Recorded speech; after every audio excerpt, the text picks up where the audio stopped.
വേണിമാഷേ, നിങ്ങൾക്ക് ഈ കാലം ഒരു വെല്ലുവിളി ഉയർത്തുന്നുണ്ട്. വെല്ലുവിളി ഉണ്ടെങ്കിലും നമ്മളെ നേരിടാനുള്ള തീരുമാനിച്ചിരിക്കുകയാണ്. അത് അന്നമാണെന്നുള്ളതാണോ?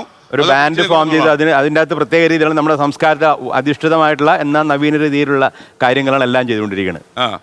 അപ്പൊ എന്റെ സാറ് എന്നോട് പറഞ്ഞിട്ടുണ്ട്, അതായത് മിനിമം 3 തരം സംഗീതമെങ്കിലും ഉണ്ട്, അതിൽ കൂടുതലുണ്ട് എന്ന് പറഞ്ഞിട്ടുണ്ടെങ്കിൽ നമ്മൾ സെയിന്റ് ത്യാഗരാജ, അദ്ദേഹം പണത്തിന്റെ പുറകെ പോയില്ല, പേരിന്റെ പുറകെ പോയില്ല, അദ്ദേഹം സംഗീതത്തിന് വേണ്ടി ജീവിച്ചു, അദ്ദേഹം സെയിന്റ് ആയിട്ടാണ് ഇപ്പം അറിയണത് എന്ന് പറയുന്ന പോലെ. അതിനുശേഷമാണ് അതൊരു 1960 മുതൽ വേണമെങ്കിൽ നമ്മൾ കുറെ കാലത്ത് നേരത്തെ പറഞ്ഞ പോലെ തന്നെ നല്ല ഭാവാർത്ഥമായ സംഗീതം, അതിനെ ഭാവാർത്ഥം എന്ന് പറയുന്നത് നല്ല ഗാനരചന, അപാരമായ സംഗീത ഗായികമാര്, നല്ല ഓർക്കസ്ട്ര എല്ലാം കൂടി ചേർന്ന് നല്ലൊരു കാലഘട്ടം നമുക്ക് ഉണ്ടായിരുന്നു.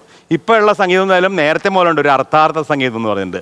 നമ്മൾ തൊഴിലിന് വേണ്ടി നമ്മൾ സംഗീതം ചെയ്യുന്നു. ഇപ്പോൾ ഈ അടുത്ത് തന്നെ കുറഞ്ഞ് 2 തരം ഡയറക്ടർമാർ വന്നു.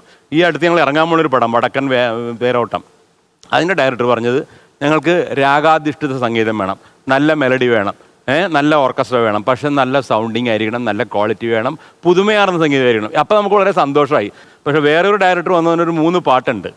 അദ്ദേഹം നല്ല സിനിമ, നല്ല കഥ, അപ്പം നമ്മൾ ഒരു മെലഡിയെങ്കിലും കാണും, പക്ഷെ 3 പാട്ടും അടിപൊളി. നമുക്ക് എന്ത് ചെയ്യാൻ പറ്റും? അപ്പൊ എല്ലാവരും കൂടി തീരുമാനിക്കണം നല്ല പാട്ട്. ഞാൻ ഒരു കാര്യം ചോദിക്കട്ടെ, നമ്മൾക്ക് കാവ്യാത്മകതയ്ക്ക് അപ്പം പുറം പോകേണ്ട ഒരു കാലം, പഠിച്ചത് എക്കണോമിക്സുമാണ്, നീങ്ങാൻ പറ്റുന്നു? തീർച്ചയായിട്ടും നമുക്ക് അതൊരു പ്രശ്നമായിട്ട് തോന്നുന്നില്ല. കാരണം ലോകത്തെല്ലാം മാറ്റും. നമ്മളിപ്പോൾ സിനിമാ ഗാനത്തിൽ അല്ലെങ്കിൽ ഗാനശാഖയിൽ മാത്രമല്ലല്ലോ മാറ്റം. നമ്മൾ കാളവണ്ടിയിൽ പണ്ട് സഞ്ചരിച്ചിരുന്നു, ഇപ്പം നമ്മൾ അപ്പം വാഹന മേഖലയിൽ ആ മാറ്റം വന്നു. ലോകത്തുള്ള എല്ലാ കാര്യത്തിലും മാറ്റം വന്നതിൻ്റെ കൂട്ടത്തിലാണ് ഈ കവിതയിലും സാഹിത്യത്തിലും എഴുത്തിലും ഈ സംഗീതത്തിലൊക്കെ മാറ്റം വന്നത്. ആ ട്രെൻഡ് നല്ലതാണ്, പോസിറ്റീവാണ്. ഒരു റാപ്പ് പാട്ട് എഴുതാൻ പറഞ്ഞാൽ മുരുകൻ കാട്ടാക്കടയ്ക്ക് തീർച്ചയായിട്ടും എഴുതും. ആവശ്യം വന്നാൽ എഴുതും. തീർച്ചയായിട്ടും എഴുതും.